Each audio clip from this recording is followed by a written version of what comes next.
I'm back and I'm dressed. As I said on Instagram, yes, probably looking like I should be hawking something on an East End market, but this is it. This is me. I think I mentioned earlier I'd hurt my thumb, and it was very bad. So I couldn't plait my hair or anything. So that's what it is. Anyway, less about me, more about you. Welcome, welcome, welcome. So I am here to talk a little bit about rejection, because as you may or may not know, I got rejected the other day and it was absolutely in bits. I was so upset. However, it hasn't defined me. It's made me an even better person than I was before. And how that is possible, I don't know. But it is possible. We are always evolving and we get better and better and better and better. So why does that rejection feel like it's all about you? The truth is, it's not. So this is what I've come to talk about.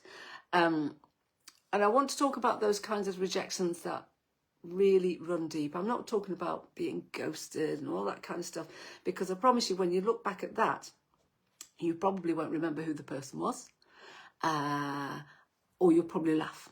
You'll find a joke about it. You will find humour in that. I'm talking about the kind of rejection that really crushes you, almost like a crushed beetle or something. You know, you just feel so devastated, so miserable. And then you're kind of thinking, you know, that you are the worst person in the world, you know, because somebody has said no to that idea or that job or the request or something you said. You know, when we are saying things and we're speaking our truth and you get rejected, that is also really devastating, because it feels like a real slight on your being, and it tends to spiral. So here's what you probably don't know, and this is big, this is important. We are never taught how to deal and handle or process. In fact, we may be told different skills to handle rejection. In fact, I was always told sticks and stones and all of that kind of stuff, but it doesn't allow you to process it. And this is where the healing happens. We are taught in our society to perform for acceptance instead. So this is the crux of the problem or the challenge that you have. When somebody says no to your idea, your request, whatever it is, it kind of makes you spiral, because it's as if somebody is rejecting you. Because the opposite of rejection is acceptance. So if you are being rejected, you're telling yourself, I am not acceptable. I am not good enough. I am not worthy. I am not this, that, the other. Whatever that negative thing is, you're saying it to yourself. This is what you are affirming when somebody says no, or you feel like you've been rejected. Now, I used to take rejection like a diagnosis. I was the rejection diagnostic doctor, or whatever you call it, rejection doctor. And I always thought that meant there was something wrong with me. Now, I think this will resonate with you. You kind of get that rejection and you think, well, what have I done wrong? You know, why don't they want me? And then you spiral into that, and you start to look for evidence as to why they won't want you. And the thing is, it's a learned behaviour rather than a personal failing to do that. So I've got some strategies, and in the workshop that's coming up, I'm going to be talking about why and what, and the solution as well, or solutions. Now, if you'd like to find out more, if you want to sign up for this workshop, because it's going to be absolutely fantastic, let me tell you now, and it is registration only. So don't be thinking, 7 o'clock on Wednesday that you're going to turn up, because it's too late.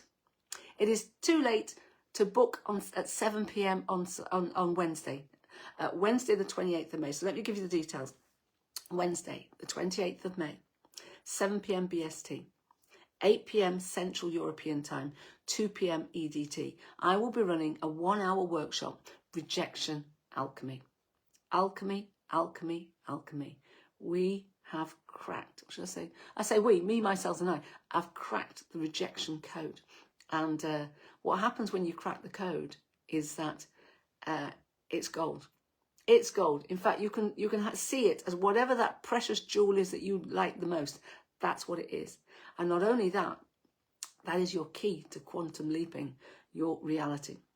And I have worked with people who've done this. They've worked with me, should I say? You know, people have worked with me and done this, and they said, Lynda, you've changed my life. So I know it works. It happens. In fact, I literally am not the same person I was 4 weeks ago. In fact, had that not happened, I would not be here now with this solution that I believe it's a game changer. It's a life changer. If you'd like to be part of this workshop, then please, women only for this one, sign up now. I'll put the details in the comments to this live. And remember, these lives only stay for 30 days. So you definitely want to come to the workshop to get the gems, because I'm going to be going into more details with all of this for you.